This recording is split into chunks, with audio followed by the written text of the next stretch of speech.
Title: During my daughter's birthday party, her lover accidentally showed up. I took the mic and said, "Would you like to cut the cake too, Mr. Guest?" The room went dead silent. The story begins on a warm summer evening in Los Angeles, where the narrator is hosting an extravagant 18th birthday party for his daughter, Emily.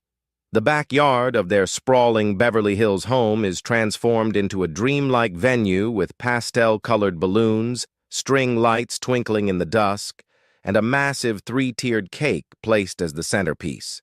The air is filled with the sweet aroma of fresh roses and the laughter of Emily's friends and family who have come together to celebrate this milestone.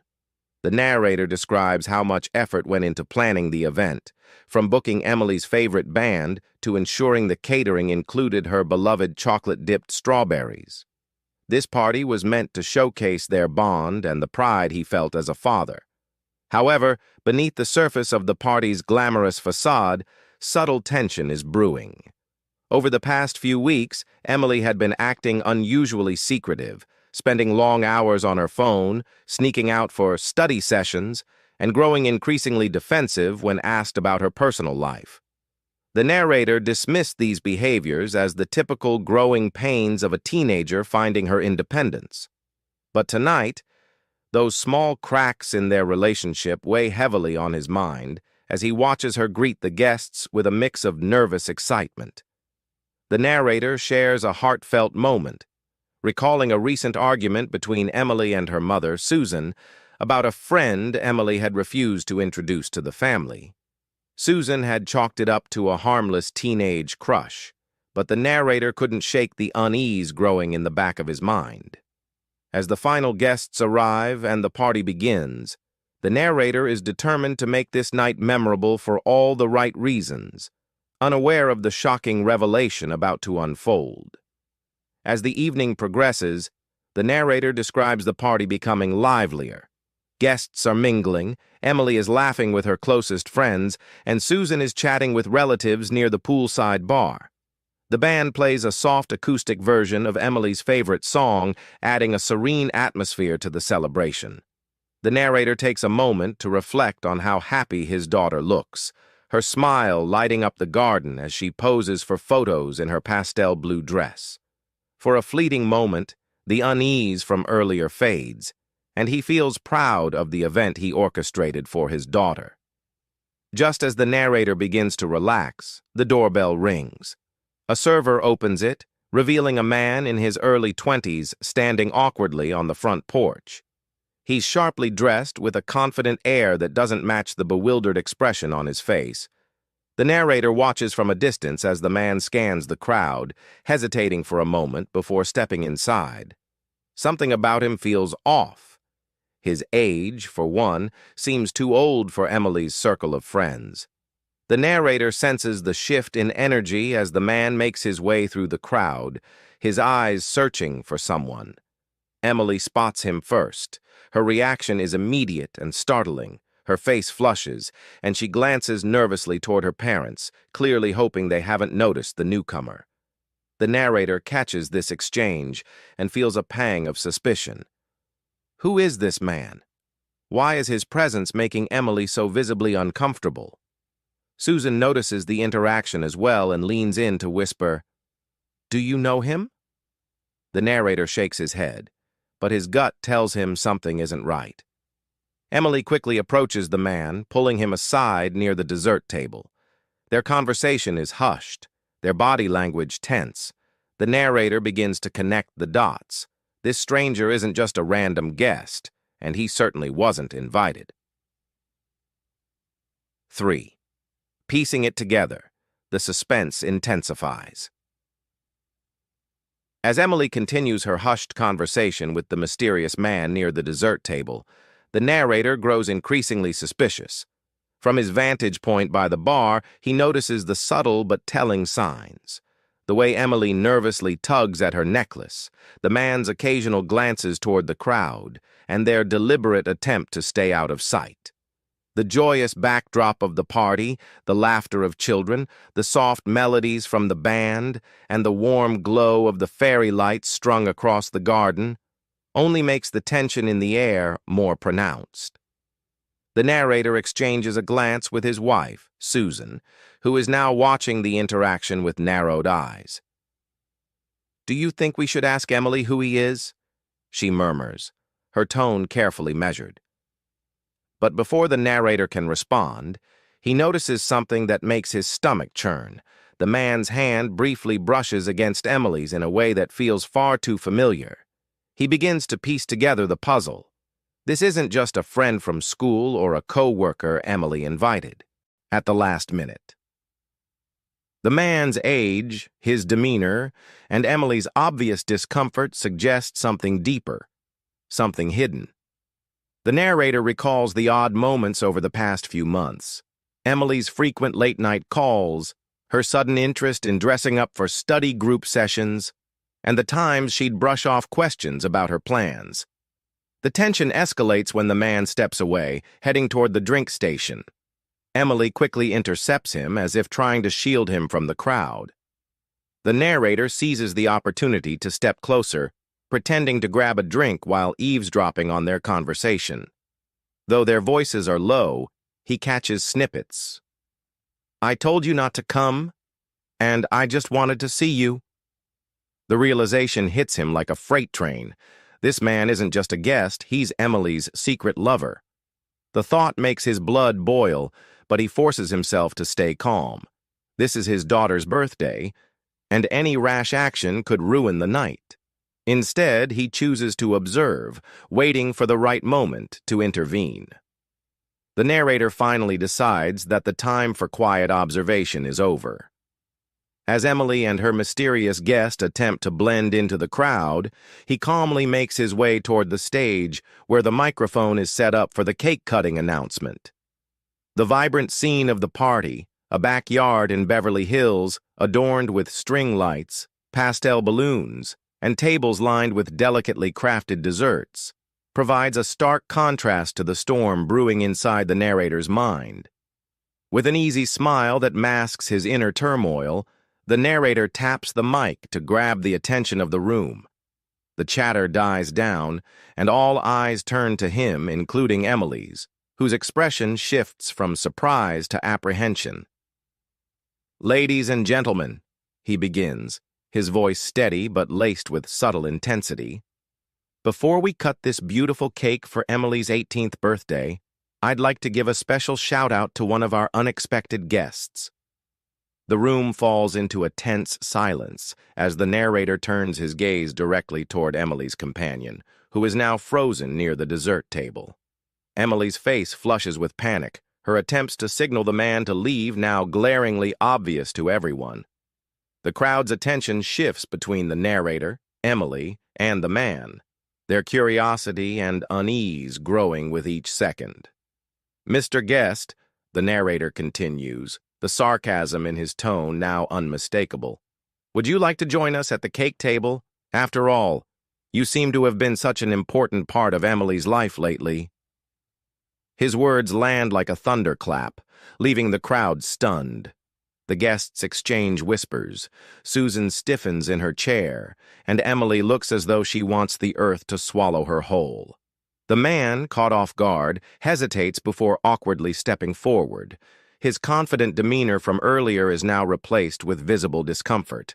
Emily rushes to intercept him, mumbling something inaudible, but the damage has already been done.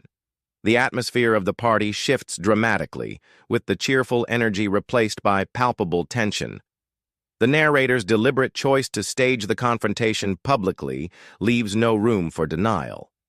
By now, the stakes are clear to everyone present, and the suspense has reached its boiling point. The emotional buildup from earlier, Emily's secretive behavior, the man's inappropriate presence, and the narrator's growing suspicions, culminates in a scene that will define the rest of the evening. The moment after the confrontation is a cocktail of chaos and silence. The guests remain frozen in their places, their curious eyes locked on Emily, her guest, and the narrator. In the glamorous backyard of their Beverly Hills home, once full of laughter and music, the air now feels heavy, as if the perfectly arranged string lights are dimming in sync with the mood. Emily, her face pale and flushed in alternating waves, stammers, "Dad, this isn't what it looks like." But the narrator is no longer in the mood for evasions. His voice, calm yet cutting, interrupts her attempt to explain, "Emily, I've been your father long enough to know when something's wrong. Now is not the time for half-truths." The mysterious man, Nathan, as Emily blurts out during the heated exchange, attempts to salvage the situation. "Sir, I think there's been a misunderstanding," he begins, but the narrator cuts him off, his gaze sharp. "Misunderstanding? Nathan, what kind of misunderstanding brings a grown man to an 18-year-old's birthday party uninvited?" Nathan glances at Emily, clearly caught off guard by how quickly the situation has spiraled. Emily, cornered by the pressure of the moment and the whispers of the guests, finally snaps. "Fine, we've been seeing each other," she says, her voice trembling. Gasps ripple through the crowd, and Susan visibly recoils in shock, her wine glass trembling in her hand. The confession hangs in the air like a grenade, detonating the carefully curated facade of the party. The narrator takes a deep breath, his mind racing as he processes the revelation. A flurry of emotions, betrayal, anger, and disappointment flickers across his face, but he keeps his composure.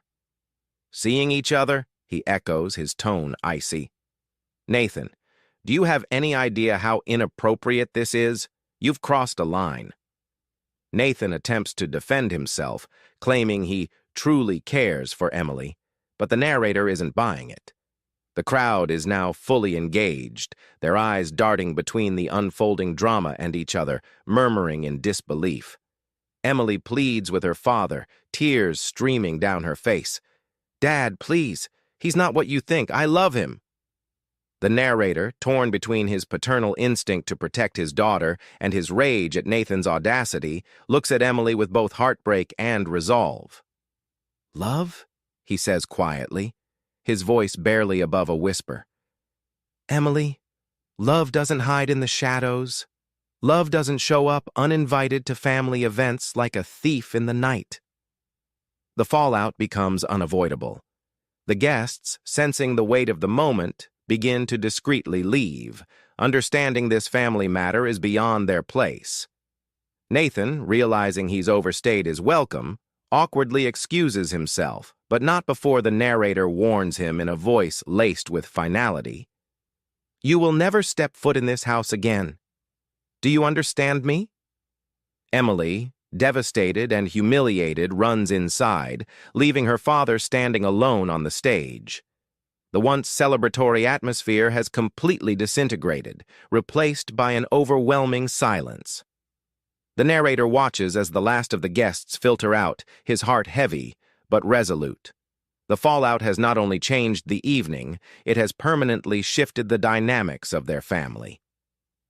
As the first rays of sunlight stream through the wide windows of their Beverly Hills kitchen, the narrator sits at the polished marble counter, a steaming cup of coffee in his hands.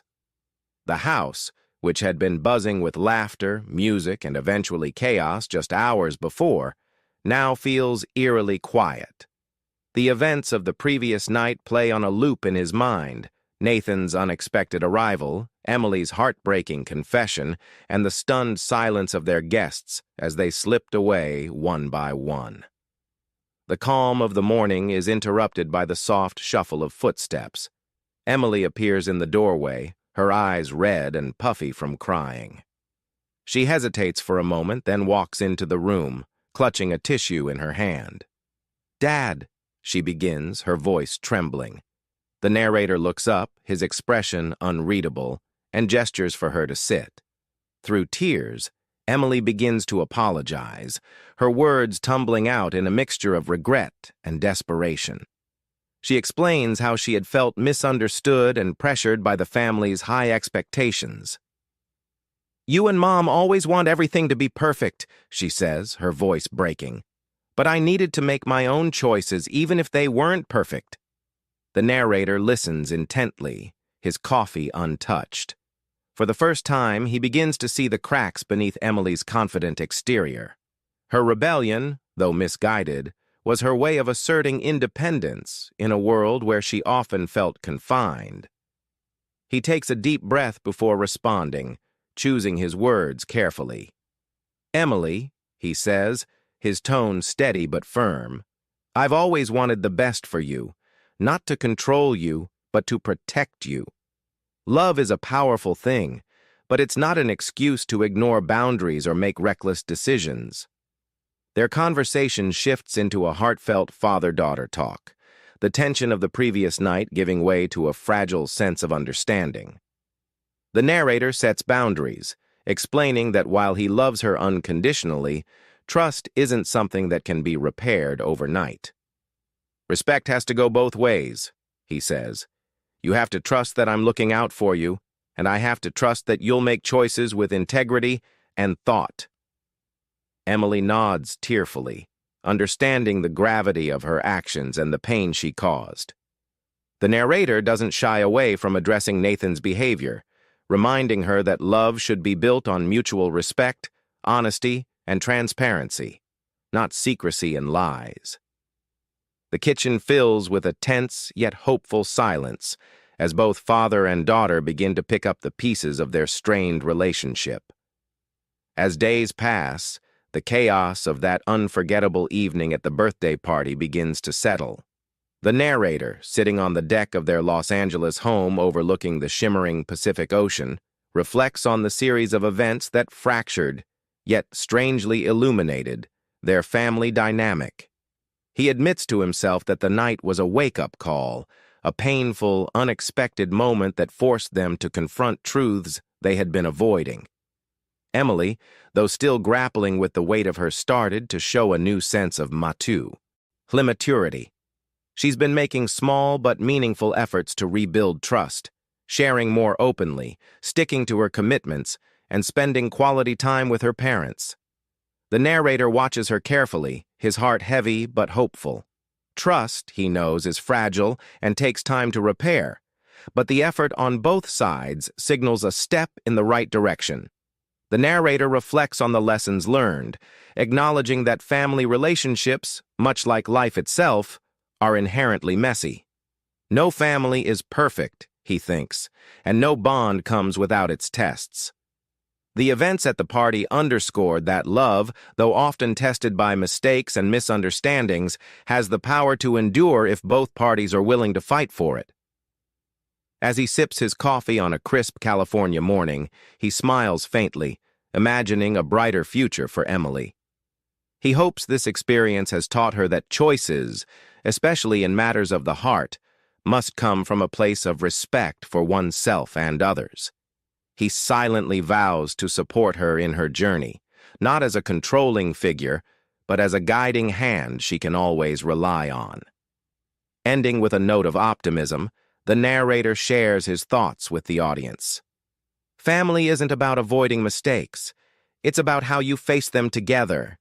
Yes, trust was broken, but I believe we're stronger for it. Emily and we're learning to understand each other better, and that's something I'll cherish forever. Thank you for being a part of this story with me if it moved you. Please give the video a thumbs up and consider subscribing to Narrative Stories. I've noticed many of you who enjoy these stories aren't subscribed yet by subscribing. You're not just following a channel. You're becoming part of a community that values deep, meaningful storytelling. Let's continue exploring these heartfelt journeys together. Don't forget to click the notification bell so you won't miss our next steep.